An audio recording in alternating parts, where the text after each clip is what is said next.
Hotel के room में लड़की देखकर आखिर शेन वॉटसन के क्यों निकले पसीने। शेन वॉटसन के साथ 2005 में ऐसा क्या हुआ कि उनकी तबीयत तक बिगड़ गई। क्रिकेट जगत से जुड़ा ये एक ऐसा किस्सा है जिससे काफ़ी बड़ा विवाद तक पैदा हो गया था, हेडलाइंस तक बन गई थी।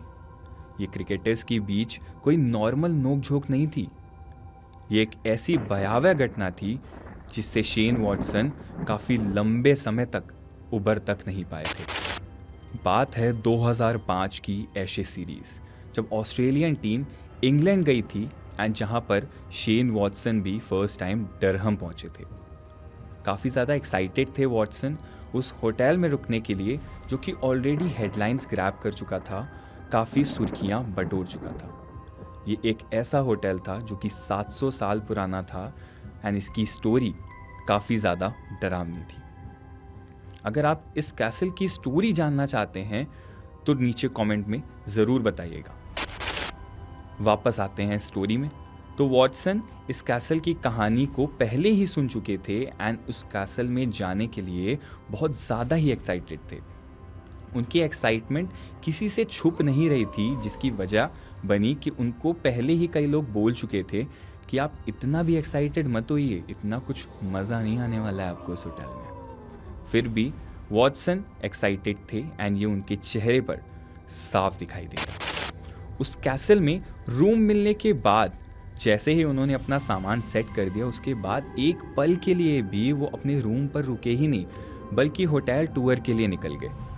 टूर तो ठीक था, काफ़ी फैसिनेशन नज़र आ रहा था वॉटसन के चेहरे पर भी, पर जैसे ही रात होती है वो अपने रूम में वापस आते हैं। उनका कमरा नंबर 43 जो कि ऑलरेडी काफ़ी ज़्यादा फेमस था अपने विचित्र बर्ताव के लिए। रूम में जब सेटल डाउन होते हैं वॉटसन, कुछ टाइम के बाद सोने के लिए जाते हैं, बेड सेट करते हैं, पर्दे लगाते हैं। जब सो जाते हैं तो उस रूम में आते ही उनको पहले तो अनईजी फील हुआ था, लेकिन जब वो सोते हैं तो बार बार उनकी नींद टूट जाती है।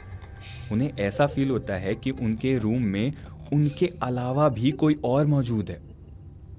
ये बात होते होते सुबह हो जाती है एंड सुबह ये बात स्टाफ को वो बताते हैं। नेक्स्ट नाइट सेम चीज़ रिपीट होती है। एक बार फिर से वो लेट नाइट डिनर के बाद अपने रूम में आते हैं, सोने के लिए जा रहे होते हैं, सारे पर्दे लगाते हैं रूम के एंड सो जाते हैं। कुछ देर बाद उसी अनईजीनेस की वजह से उनकी नींद खुलती है और वो देखते हैं कि उस रूम के पर्दे खुले हुए हैं, जबकि रूम अंदर से बंद था। उन्हें कुछ समझ नहीं आता कि उनके साथ क्या हो रहा है, क्योंकि उन्हें अच्छे से मालूम था कि ये चीज़ किस ओर इशारा कर रही है। वो वापस चारों ओर देखते हैं तो उन्हें कोई नज़र नहीं आता। बालकनी में जाते हैं तो उन्हें ग्राउंड फ्लोर पर किसी के चलने की आहट होती है।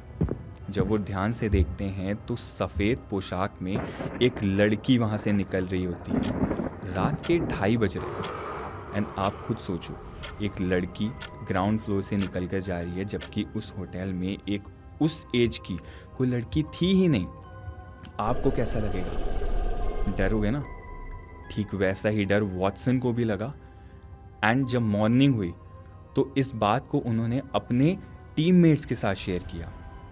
वहाँ पर भी उनको ज़्यादा कुछ हाथ नहीं लगा, बल्कि उनके टीममेट्स उनका मजाक उड़ाने लगे। ये करते करते एक और दिन निकल जाता है।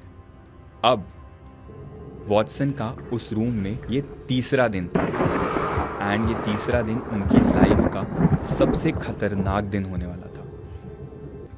एक दिन और निकल जाता है, रात होती है, वो तीसरा दिन उनकी लाइफ का सबसे खतरनाक दिन।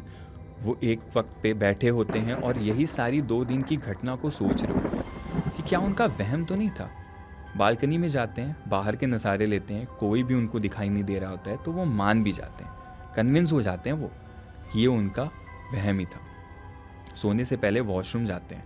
वॉशरूम से जब बाहर लौटते हैं तो उनको गेट के पास वही सेम सफ़ेद पोशाक वाली लड़की दिखाई देती है जो उनको दूसरे दिन की रात में दिखाई दी थी ग्राउंड फ्लोर पर।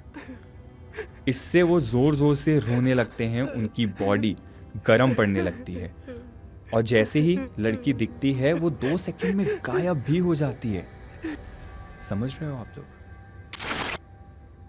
बैग पैक करके तुरंत बिना किसी सुध बुध के गेट खोल के भागते हैं ब्रेट ली, जो कि उनके सबसे क्लोज फ्रेंड थे, उनके रूम में। उनको अपनी आप बीती बताते हैं, पर ब्रेट ली इतना उनकी बातों पर ध्यान ही नहीं देते हैं, उनसे सोने के लिए कह जाते हैं। पर इस पूरे वाक्य के बाद क्या किसी को नींद आएगी भी? नहीं। एंड शेन वॉटसन कभी इस किरदार को, कभी इस किस्से को नहीं भूलने वाले हैं, ये तो श्योर था। नेक्स्ट मॉर्निंग वो बस अपना बैग पैक करते हैं एंड उस रूम से अलविदा ले लेते। पर एक बात तो है, उस होटल में कुछ ना कुछ तो था, क्योंकि ये सेम तरह की घटना पहले भी उस होटल में कई दफ़ा घट चुकी थी। इस वीडियो में, इस कहानी में आज के लिए बस इतना ही। ऐसी ही और भी हॉरिफाइंग स्टोरीज़ को जानने के लिए, सुनने के लिए वन टफ न्यूज़ को फॉलो करना बिल्कुल मत भूलिएगा।